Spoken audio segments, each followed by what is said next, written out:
सभी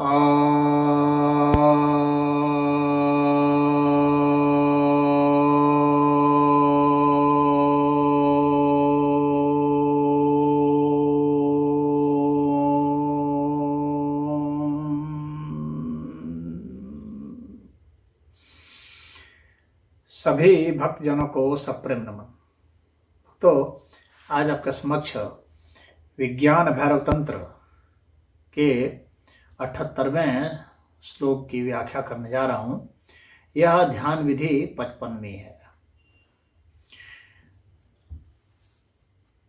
भगवती भैरवी ने भगवान भैरव से जिज्ञासा की है।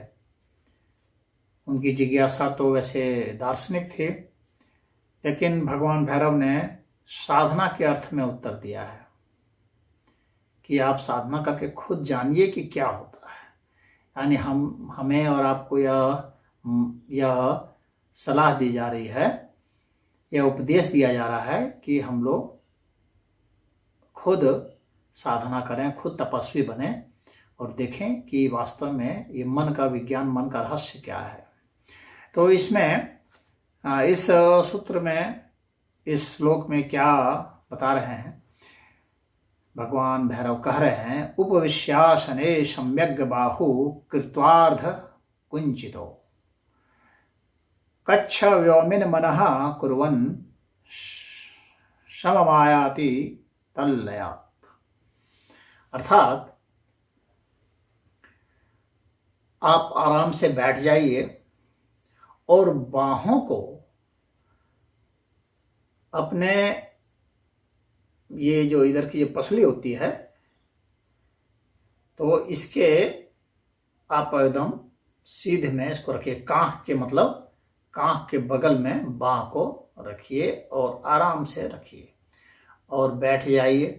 तो 6 आसन जो होते हैं, मैंने आपको पहले भी बताया है ध्यान आसन की प्रक्रिया में, कि पद्मासन, सिद्धासन, सुखासन, वज्रासन, स्वस्तिकासन और भद्रासन, ये 6 आसन जो हैं, इन्हें ध्यान आसन कहा जाता है।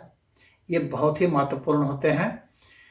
इन आसनों में से किसी एक आसन को आप सिद्ध कर लें, अर्थात आप में यह क्षमता हो कि आराम से आप 3 घंटे से लेकर के आगे 5 घंटे 7 घंटे तक बैठने की क्षमता हासिल कर लें बिना किसी दुख दर्द के।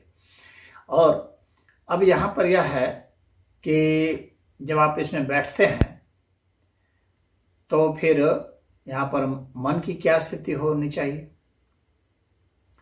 तो मन जो है वह आपका, शरीर तो यह स्थिति बना दी गई। आपकी जो रीढ़ की जो ये हड्डी है, यह न बहुत तनी होनी चाहिए, न बहुत ढीली होनी चाहिए, यह ध्यान रखना है। और दृष्टि जो है, जैसे बाएं आंख की दृष्टि जो है वो बाएं नाक के छोर पर, दाएं आंख की दृष्टि दाएं नाक के छोर पर होनी चाहिए। इस तरह की दृष्टि आप कर लें नीचे की ओर, या आप आंख को चाहे तो बंद भी कर सकते हैं। और इसके बाद मन कैसे होना चाहिए, तो कच्छ व्योमिन मनः, यानी मन को आपको बिल्कुल आकाशवत कर लेना है। और कैसा आकाश, वह आकाश जो बिल्कुल साफ है, जिसमें बादल नहीं है, तारे नहीं है, बिल्कुल खाली, इस तरह का आकाश। तो अपना जो है उस तरह की साधना अंतर कीजिए कि बिल्कुल आकाश साफ है, उस तरह से मन को कर लेना। मन एकदम कोरा स्लेट हो, एकदम उसमें कुछ लिखा हुआ नहीं है, कोई चित्र नहीं बना, कोई शब्द नहीं, उस तरह से खाली, उसमें ही उसको मन को लीन कर दें। और आकाश जितना ही बड़ा होगा, उसका क्षेत्र जितना आप बढ़ाते जाएंगे, जितना बढ़ता जाएगा, मन भी उसी हिसाब से विस्तार पाएगा। और आकाश को इस तरह से आप बिल्कुल अनंत तक बढ़ा लें। आकाश की तो वैसे भी कोई सीमा नहीं है, तो आप उसको बढ़ाते चले जाएं और उस तरह से आपका मन एकदम शांत हो जाएगा, शमन हो जाएगा। क्योंकि अब जो उथल पुथल मचाने वाली चीजें क्या थी, भावनाएं थी, विचार थे, चित्र थे, दुख दर्द था, ये सब समाप्त हो गए। सारी चिंताएं समाप्त हो गई, मन एकदम शांत निश्चल हो गया।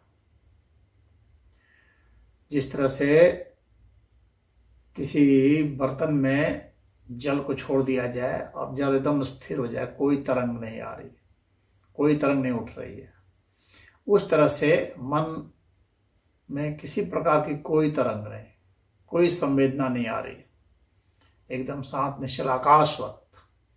तो इसको व्योमवत कर लेना है, यानी आकाशवत कर लेना है। इस तरह की स्थिति करनी है।